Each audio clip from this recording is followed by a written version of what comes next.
Daniel Rolling, better known as Danny Rolling, the Gainesville Reaper.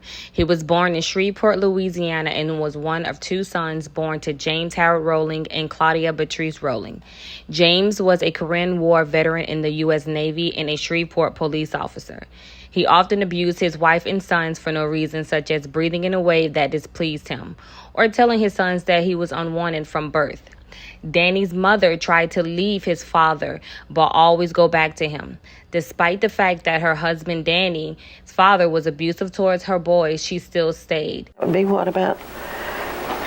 about 3 months, something like that, 2 or 3 months. Okay. How did your husband feel about your second pregnancy? He never reacted one way or the other. It was almost as if he was resigned to it. Kevin was sort of an afterthought.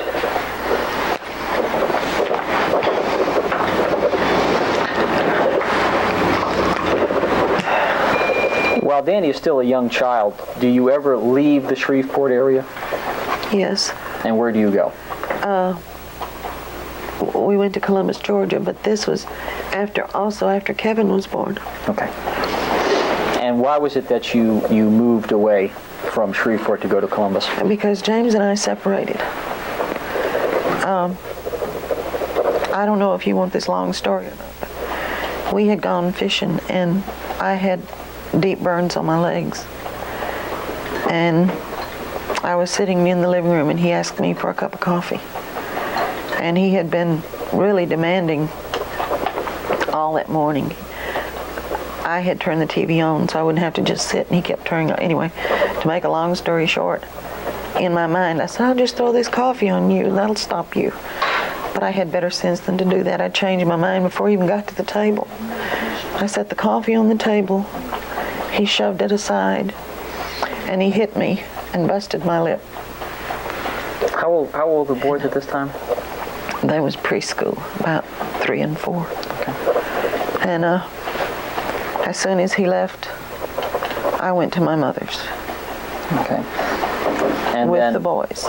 Okay. And then how did you get from Shreveport then to Columbus? Oh, we stayed separated for about 5 or 6 months. And he kept begging. And he kept saying, I'll change, this won't happen again. We'll buy us a home and we'll do all this good stuff. But let's go to Columbus. And I thought, well, maybe in Columbus it will be better. So that's why we moved there. Okay. At any time, did you ever consider about getting a divorce? Yes, I filed for separation. Okay. Did you ever follow? That was during this time. Okay. Did you ever follow through? I never followed through. Was there any reason why you would? I always thought that marriage was forever. And I've always been the kind of person that thinks, I still do, that if there's a problem, there's got to be a solution somewhere. But I just never found it with him. How long did you stay in Columbus? 4 years. Okay. And while you were in Columbus, Georgia, did you ever return to Shreveport? Yes. And why did you return to Shreveport? I was working for a division of Macy's, and we were getting ready for I may get off track here. We were getting ready for a store-wide warehouse sale, and I had been working long hours. And the store manager finally gave me a half a day off. I went back to sign my leave slip. And as I went down the corridor in the furniture department, the old man that worked in the warehouse just grabbed hold of my hand. He was really old. He was like everybody's daddy. But at that same time, James got off the elevator because I had called him and told him. I lucked out. I got a half a day off, so he was coming to get me. And he saw Mr. Allen take my hand. And he drugged me to the elevator just about. Threw me in the car. Took me home. And there was a gun in the house. Did he physically strike you at this time? it was shoving, and that he wasn't going to have a red light hanging in his front door, accusing me of having anything to do with that old man was ridiculous. No, he just shoved and pushed. He didn't hit that I can recall, but I went on in the house and he stayed outside the best I can remember. And the thought came to me, I don't want to do this anymore. I just don't want to do this anymore. And I got the gun, and I thought I was firing at me. But when he heard the gunshot, I passed out. I don't think my sisters ever knew about this. And when I came to, of course, the bullet didn't hit me, it hit the floor. Something, I guess, pointed my hand another way. How old were the boys at this point? 4 and 5. And they were outside. They did not see that. Did you leave Columbus right after this? Yes. And where did you shortly go? after. And where did you go after that? Where did I go? Yes. I came to Shreveport. And where did you stay in Shreveport? I stayed with my mother and daddy like a good little girl. Okay. Did anyone assist you in leaving? Yes. In leaving Columbus, Georgia to go to Shreveport? My sister. Okay. And who would that have been again? Nancy Johnson. And how long did you stay in Shreveport that time?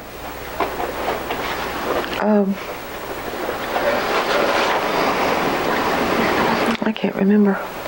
Let me ask, where did the boys stay? Did they go with you to Shreveport? They stayed with me, always. When you say always, when you would leave your husband, where would the boys go? They're with me. Wherever I went, they were with me. Did you stay in Shreveport, or at any time did you go back to Columbus, Georgia? Oh, John, I'm so confused. I can't remember now. Okay. I think we went back. Okay. Because when we left permanently, I had been fired from my job, and James had been fired from his job about a week later. And they rehired me. Okay. But only for a couple weeks. Okay. That would imply that at some point you did go back. Yeah. But it had to have been for a short period of time. Okay. But then it appears that you then, along with your family, leave Columbus. And came to Shreveport. Okay. And James was with us. Okay. It was all of us. How old would both your boys, Danny and Kevin, be at the time you then leave? Well, 5 and 6. I think 5 and 6. Okay. So the boys are about 5 and 6 at this time? Yeah. Okay. I may get confused on some of these dates because figures, I have a problem remembering figures. Okay. But I'll be close. What would it be like when your husband would come home for supper? What were the dining arrangements like at your home? Well, I always fed the boys first. Was there a reason for that? Yes, because he made them so nervous that they would invariably drop something, knock something over, or something to give him an excuse to let down on them. How would he make them nervous?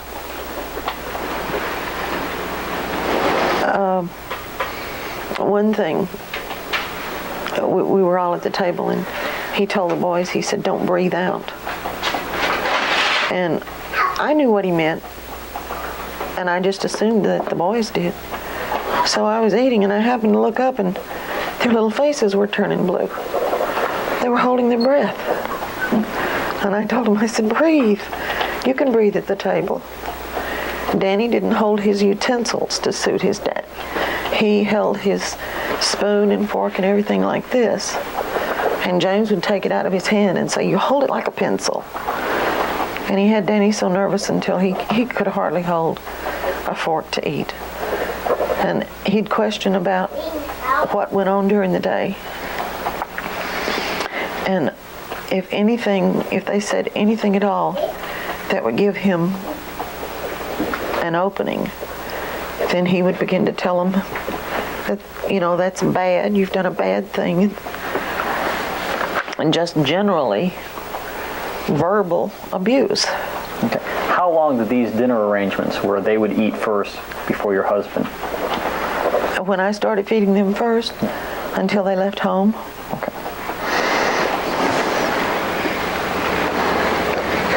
How was discipline administered in the house?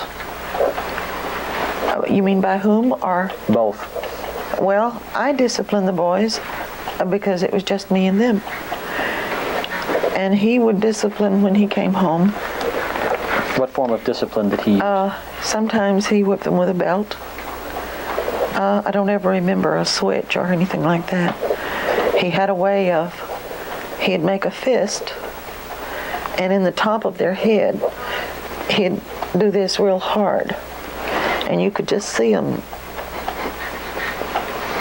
try to hold themselves in. Did he ever strike the boys excessively? Yes.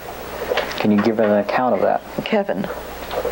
I don't remember what it was about, but they were in the hallway, and Kevin was about 14 years old, and he whipped him with a belt until Kevin wet his pants.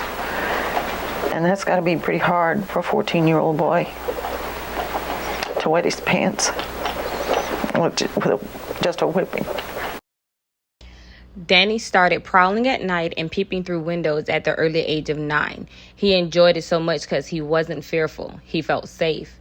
As a teen growing into a young adult, Danny was arrested several times for robberies in Georgia and Alabama and was caught spying on a woman getting dressed. When Danny had come of age, he had a hard time fitting into society and keeping a job.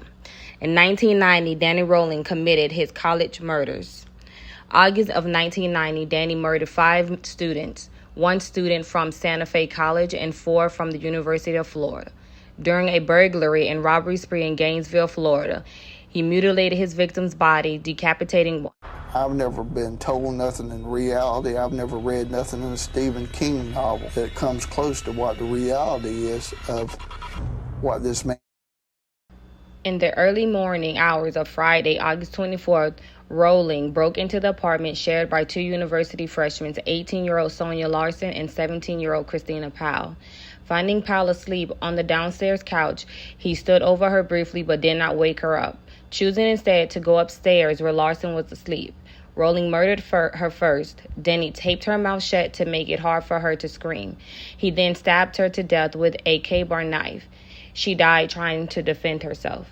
Rolling then went back downstairs, taped Powell's mouth shut, bounded her, twisted her arms behind her back, and then threatened her with the knife as he cut her clothes off.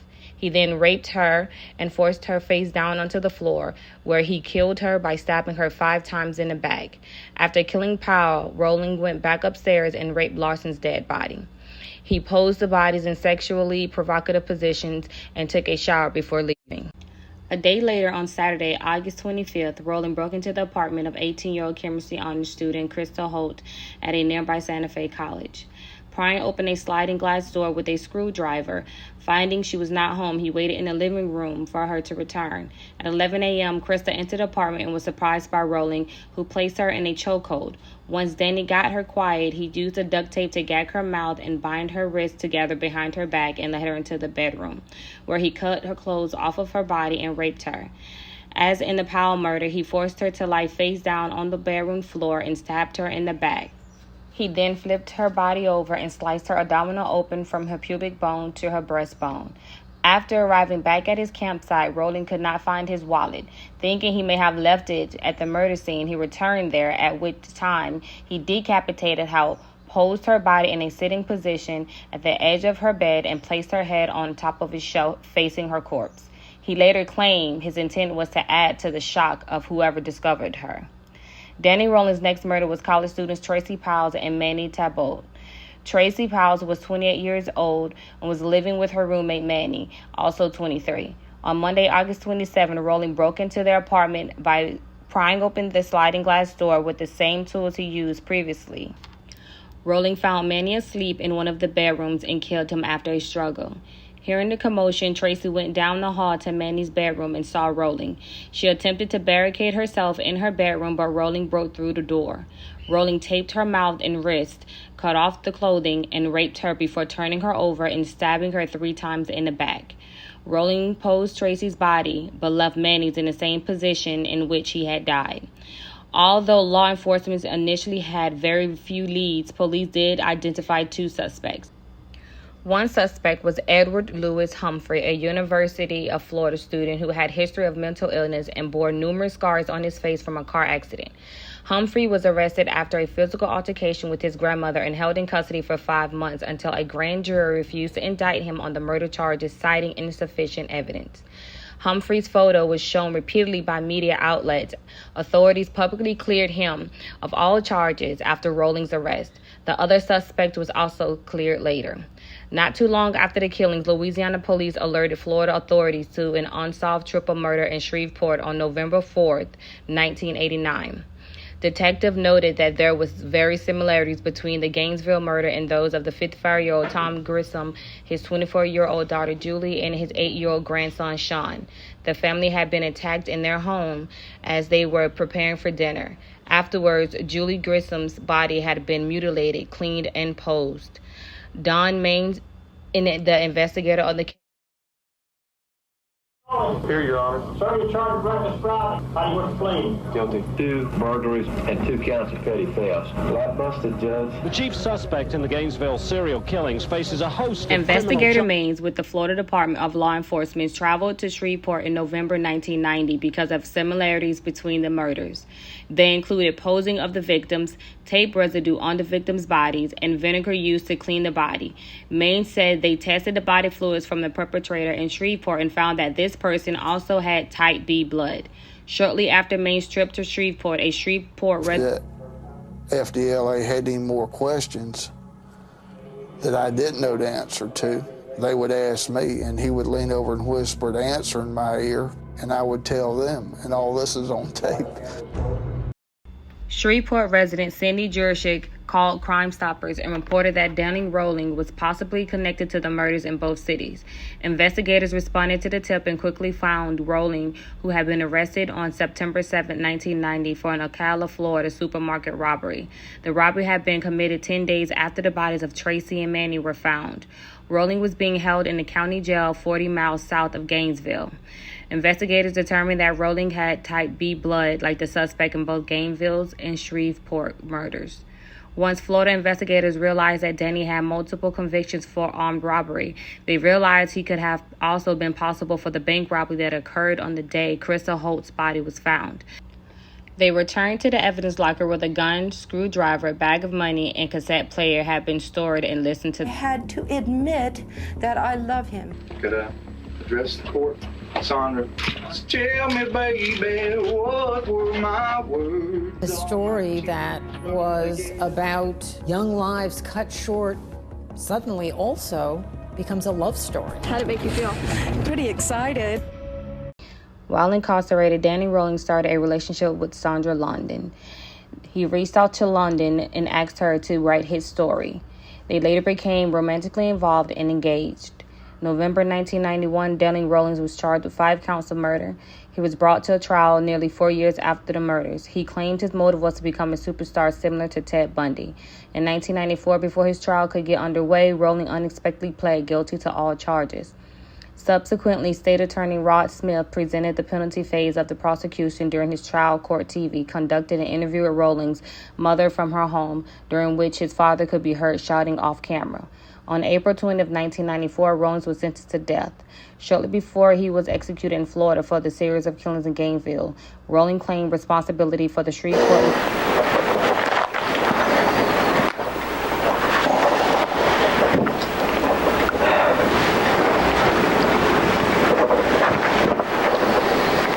You've talked about being accosted by your husband and the boys also being struck.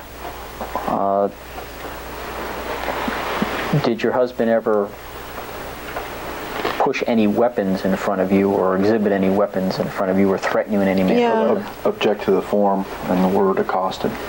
Were you ever threatened at any time with a weapon by your husband? Mm-hmm. I didn't really take it as a threat at the time. I do now,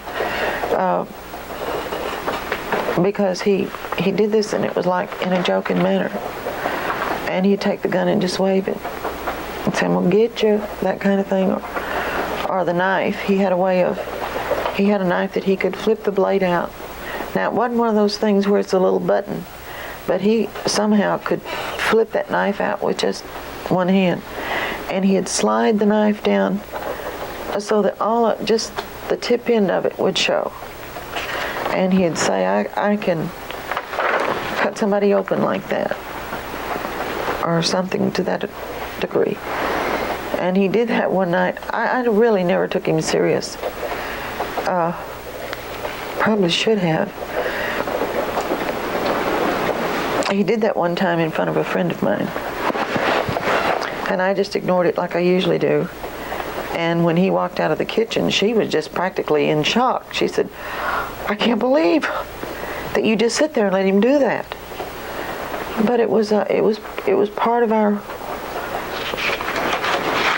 of what he was, the way he is.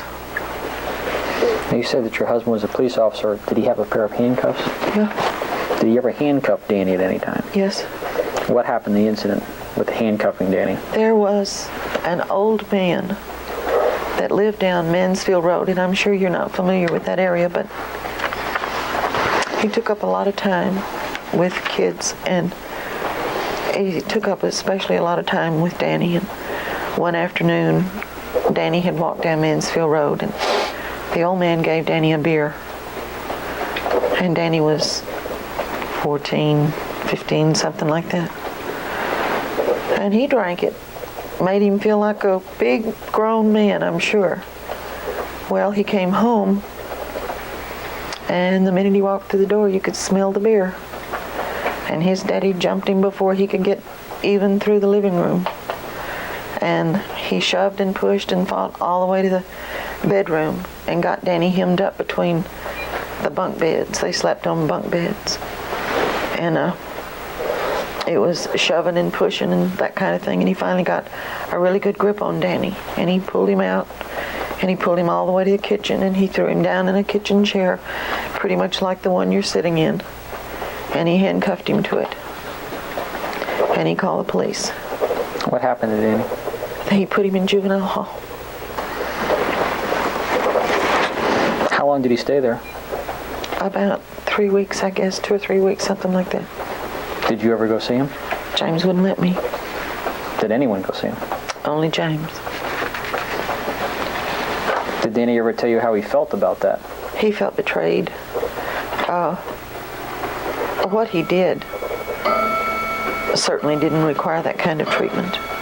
I told James, I said, if I was you, I would have made him go to bed, and I would have told him, we'll talk about this tomorrow. I mean, I didn't feel like he did anything that deserved being handcuffed and put in juvenile hall. He had committed no crime. But Danny felt that I betrayed him too, because I didn't go see him.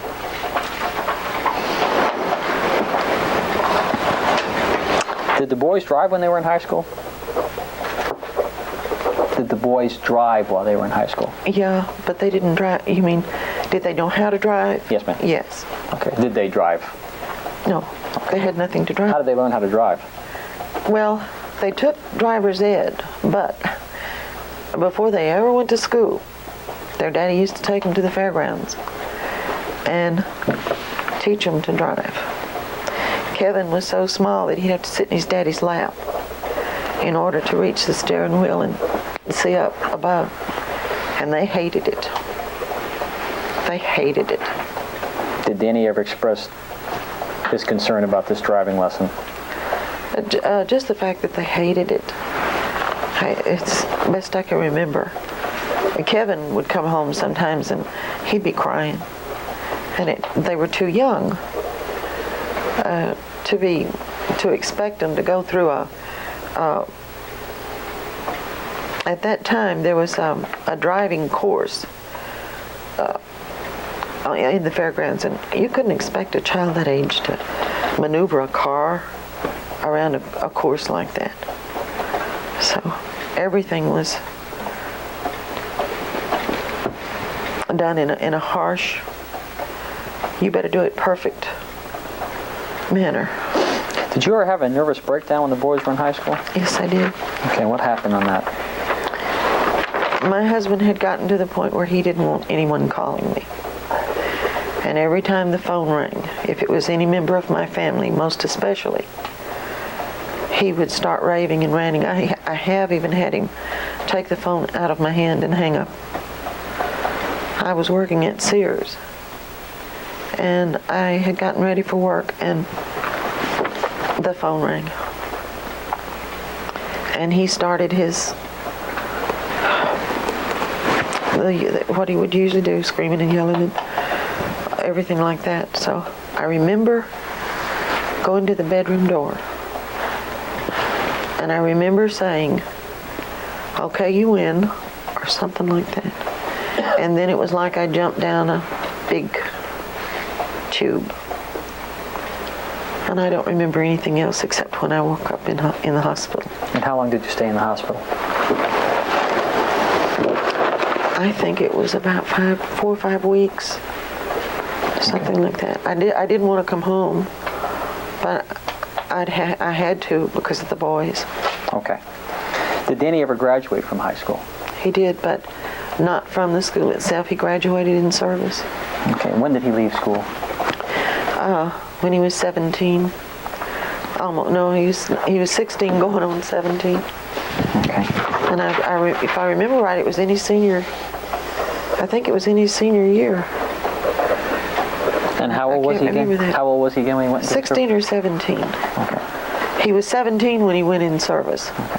You remember what branch of the service he was in? Yeah, he went in the Air Force. Okay, and you say he was 17? 17. Okay, so he would have gone in around 1971? Uh-huh. Okay. And how long did he stay in the service for?